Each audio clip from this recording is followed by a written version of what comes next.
They arrived believing the headlines. They left thanking strangers, defending America, and wondering why nobody had told them the truth sooner. What can make reserved Europeans speak about one country with tears, apologies, and promises to return? Perhaps the real shock was never America itself, but how badly it had been misunderstood.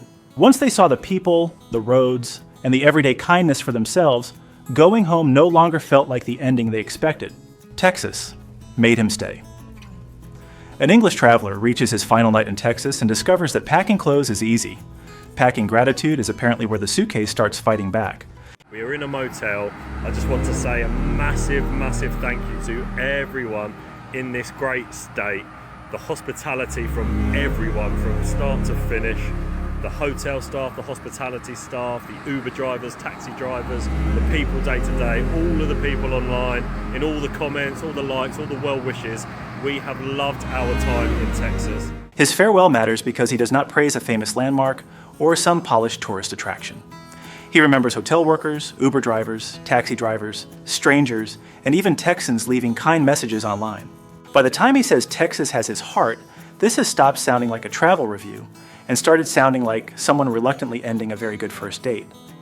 That emotional openness feels especially striking beside everyday British culture. In London, a friendly exchange with a stranger may end with a polite nod before both people return to the serious business of pretending the underground is not crowded. In Manchester, warmth is real, but it often arrives wrapped in teasing, understatement, and a casual, "You all right?" Texans tend to remove the wrapping paper entirely. They ask where you're from, recommend 3 barbecue places, explain which highway to avoid, and may send you away with enough local advice to qualify as temporary family. This is one reason America can surprise European visitors so deeply. From overseas, the country is often introduced through politics, crime reports, and arguments loud enough to cross the Atlantic. Daily America is quieter and far more personal. It lives behind a motel counter, inside a rideshare conversation, or in the stranger who treats a visitor like their arrival actually matters. Texas hospitality also has a wonderfully American scale. The roads are wide, the drinks are large, and apparently the goodbyes require a full, emotional weather system. Yet beneath the size is something simple. People made room for him. He arrived expecting a state. He left thanking a community, which may be the most convincing review Texas could ever receive. America ruined home. There's a dangerous moment in every great trip when the visitor stops comparing America with the country he expected and starts comparing it with the country waiting for him at home. This British traveler has reached that stage, and the United Kingdom is about to receive a review it never requested. I'll be leaving America today. I just want to say this. America, what a country. What a job you have done for the World Cup. Honestly, people are great. Great cities. New York City, what a city. Boston, what a city. American food. People go on about it and say, oh, it's just burgers, hot dogs. The best burgers and hot dogs. His strongest observation is not about friendliness or even the World Cup. It is about America's almost unfair abundance. He has moved from the vertical drama of New York City to Boston's brick-lined history, then finishes beside water so calm that it resembles a desktop wallpaper supplied with the nation. In Britain, traveling from London to Edinburgh brings clear changes in architecture, landscape, and accent. America performs that transformation on a continental scale, where one domestic journey can move between skylines, beaches, deserts, forests, and mountain ranges without producing a passport. That helps explain his joking question about why Americans rarely leave their own country. The statement is obviously exaggerated, but the feeling behind it makes sense. Europeans often cross international borders to find major changes in scenery or climate. Someone living in Belgium might travel to the Spanish coast for dependable sunshine, while a Dutch skier heads toward Austria. Americans can chase similar contrasts while remaining inside one national border, ordering the same phone plan and arguing about the same football rules. He also gives American food a defense that sounds almost personal. Europeans may reduce it to burgers and hot dogs, but dismissing those foods in America is like judging Italian cuisine after eating one frozen pizza. A simple dish becomes serious business when every city believes its version deserves congressional protection. Even his complaint about World Cup prices feels oddly complimentary. He understands that packed stadiums and huge demand turn tickets into temporary luxury goods. America charged like America because the world showed up ready to pay. By the end, I'll be returning sounds less like a travel plan than a surrender. America has made the flight home feel like leaving the main event during overtime. America changed him. 5 months is long enough for a road to stop feeling like a route and start feeling like part of your life. This Scottish traveler began with a walk across America, but he is going home carrying something much heavier than a backpack. 1 million pounds raised for mental health, a finished World Cup, and enough memories to make the word goodbye sound suspiciously small. So, after 5 months, I am going home. The tartan trek is over, the World Cup is finished, and over £1 million has been raised for mental health in the process. So, to say goodbye, I've put together a little video of the best bits.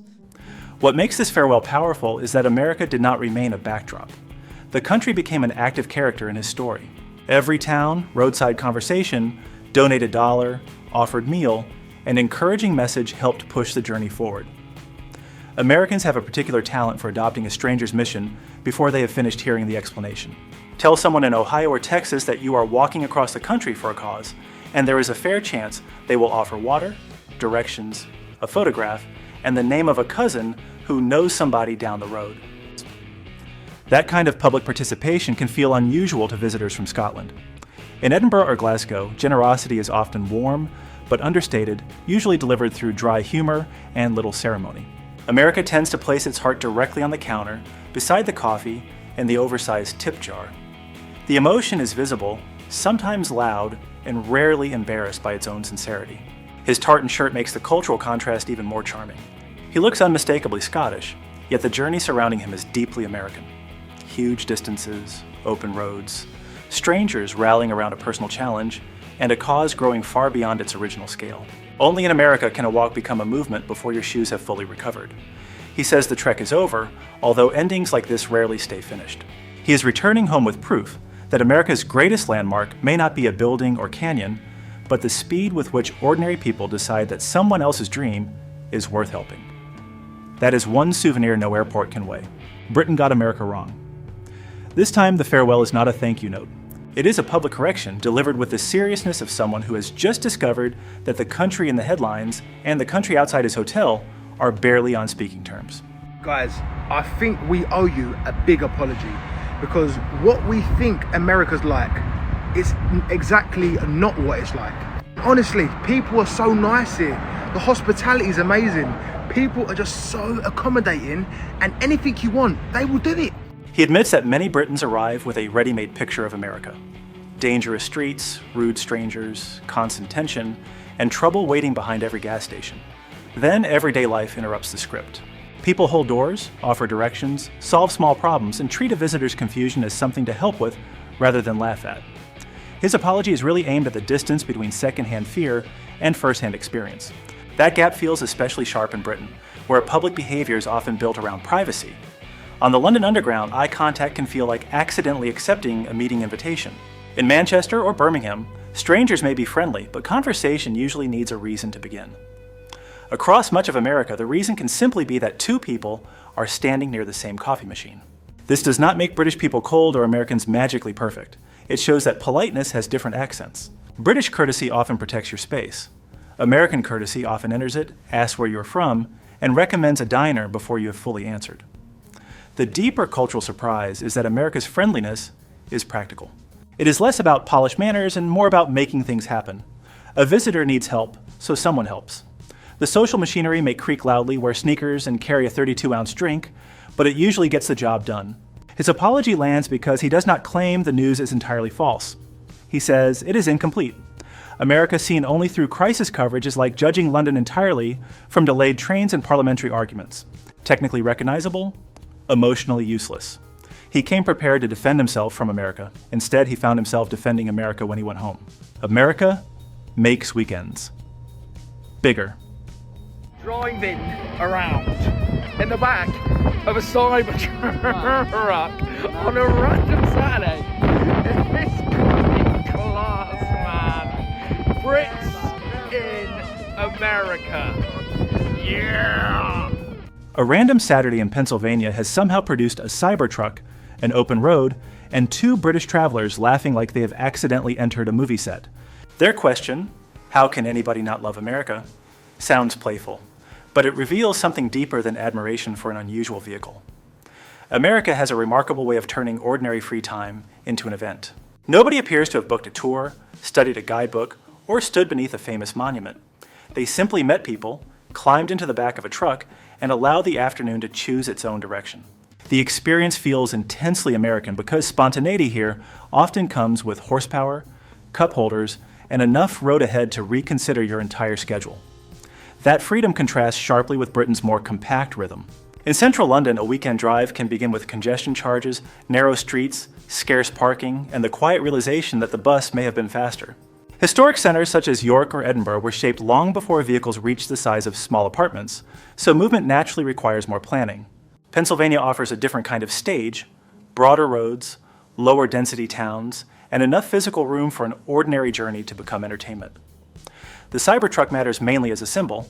Whether someone loves its design or thinks it resembles a refrigerator built for Mars, it represents America's comfort with trying something conspicuous. British taste often rewards restraint. American culture is more willing to arrive wearing chrome boots and introduce itself before anyone asks. That confidence can feel refreshing to European visitors. America gives people permission to enjoy something loudly, photograph it shamelessly, and call the experience class without first preparing an ironic apology. Perhaps that is why this tiny moment feels more memorable than a polished attraction. Pennsylvania did not hand them a scheduled performance. It handed them possibility, then put it on wheels. Next week brings Arizona, although America has already taught them the essential rule. The best itinerary may be whatever happens after somebody says, "Get in," right past the headlines. This traveler offers America a compliment that would make any tourism board jealous, then delivers the real punchline. If you want to dislike the United States, watch it from afar. If you want to understand it, drive across it. I really hope people don't take this for granted because America is safe, America is clean, America is friendly. Man, this is such an awesome place. God bless America. If you want to hate the US, listen to the media. If you want to love the US, just drive across it. We haven't got one of those anymore. That distinction matters because America is unusually easy to misunderstand through isolated images. A news report may show one troubled neighborhood, one political argument, or one dramatic incident, then allow viewers thousands of miles away to mentally stretch that scene across an entire continent. Driving destroys that illusion. The camera widens, highways lead into tidy suburbs, brightly lit stores, quiet lakeside towns, and ordinary places where people are simply buying dinner and getting on with life. This visitor repeatedly describes America as safe, clean, friendly, beautiful, and far more enjoyable than he had been led to expect. That road-based discovery feels different from traveling around Europe. From Paris to Brussels, a high-speed train can move passengers between two capitals in roughly 90 minutes, while Amsterdam, Cologne, and London are also connected by dense rail networks. The journey is efficient, but much of the landscape passes behind glass according to a timetable. In America, the road trip has become part of the national character. Gas stations, Target runs, roadside meals, enormous portions, and conversations with strangers are not interruptions between attractions. They are where visitors meet the country. His excitement over everyday American abundance is almost childlike. A huge meal arrives, a store seems to contain 3 postal codes, and an ordinary shopping trip receives the emotional response normally reserved for a championship final. America does scale with the subtlety of a marching band entering a library, but that confidence is exactly what many visitors find irresistible. The most revealing line is that he would never have known what truly happens in America without coming here himself. His journey did not prove that every criticism is wrong. It proved that a nation this large cannot be understood from a studio desk abroad. The headlines gave him an argument. The highway gave him America. Gratitude goes public. After all those highways, giant stores, unexpected invitations, and farewell speeches, one detail begins to stand out. European visitors are not merely enjoying America. They are learning to say so out loud. That sounds simple until you remember how differently gratitude behaves across cultures. In Britain, affection is often hidden inside sarcasm. A Londoner might call an unforgettable trip pretty decent, then spend the entire flight home quietly missing it. In Finland, where personal space is treated with almost constitutional respect, appreciation may arrive through a sincere sentence and a modest nod. The feeling is genuine, but it does not always come with a microphone, a flag emoji, and a declaration powerful enough to concern everyone waiting at gate 23. America gives emotion more room to breathe. Here, thanking a waiter by name, praising a stranger publicly, hugging a host, or posting a farewell video does not automatically feel excessive. Sincerity is allowed to wear its Sunday best and walk through the front door. That openness is especially visible in the country's culture of giving. According to the Giving USA 2024 report, Americans donated approximately $557 billion to charitable causes in 2023. Most of that money came from individuals rather than government institutions or large corporations. This helps explain why visitors repeatedly encounter ordinary people who see generosity as something personal. The same instinct that sends money to a local fundraiser also makes someone offer a ride, recommend a restaurant, carry a suitcase, or cheer for a stranger walking across the country. In many European nations, public services handle more of the social safety net through taxation. Countries such as Denmark and Sweden combine high taxes with broad state-funded support, so helping society often happens quietly through institutions. America relies more heavily on private donations, community groups, churches, schools, local businesses, and citizens who decide that a problem has just become their business. Neither model owns kindness, but they produce different social habits. The European version often feels organized behind the scenes. The American version may appear in the parking lot wearing a baseball cap, carrying bottled water, and asking whether anybody needs help before learning everybody's name.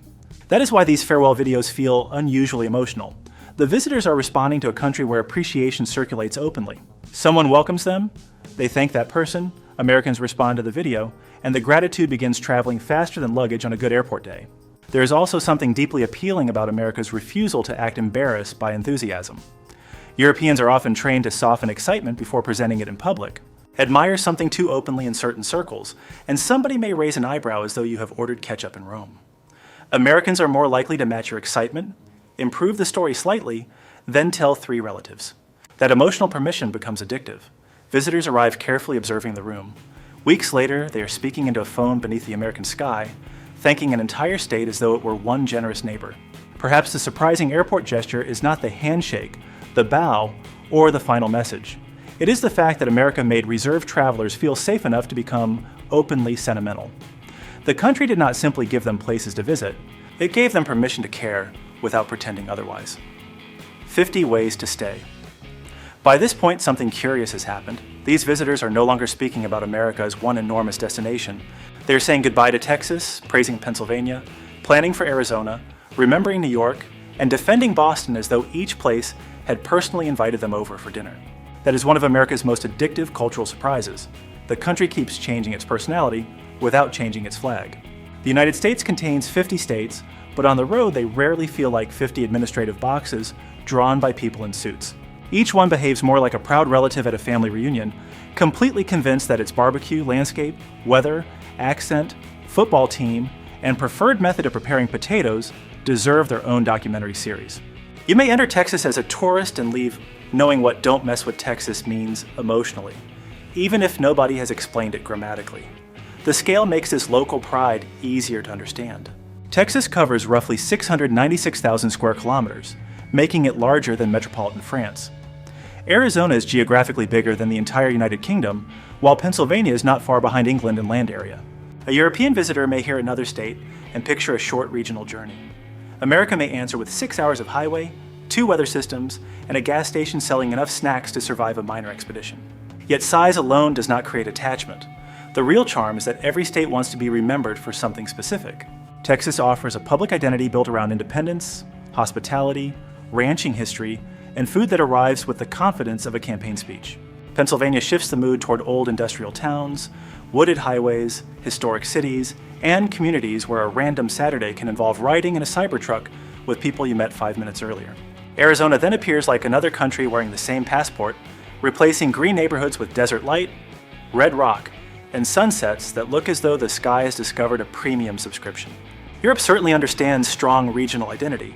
Bavaria maintains traditions that feel distinct from Berlin. Catalonia has its own language and powerful cultural character. Scotland's national identity remains visible in everything from tartan to football. The difference is that moving between these places often brings changes in language, legal systems, currencies, or international borders. America produces dramatic regional contrasts while preserving a shared national frame. The highway signs change, the accents shift, and the preferred sandwich becomes a matter of principle, but the same stars and stripes remain above the porch. That creates an unusual feeling for foreign travelers. They can experience repeated cultural arrivals without repeatedly becoming outsiders. A Texan may tease the visitor for surviving the heat. A Pennsylvanian may recommend a local diner, and an Arizonan may warn them that touching a parked car in July qualifies as a cooking experiment. The jokes change, but the invitation stays open. This also explains why their farewell videos become so specific. They rarely say only, "Thank you, America." They thank hotel workers in Texas, strangers in Pennsylvania, drivers in New York, and people whose names the audience will never know. The national experience is built locally, one conversation in one state at a time. America has somehow turned geography into a collection of personalities. Leaving one state can feel like ending a chapter, even when the next chapter begins at the following highway exit. That may be the cleverest part of the American journey. Visitors believe they came to see one country, then discover 50 different reasons to return. Maybe the most honest picture of America appears at departure gates when visitors realize they are leaving with more than photographs. They carry the names of strangers, unexpected kindness, and stories that challenge everything they once believed from afar. America may never be perfect, but it remains wonderfully capable of surprising people in the most human ways. Which farewell moved you most? Share your story below and subscribe to the channel for more unforgettable reactions to the real America.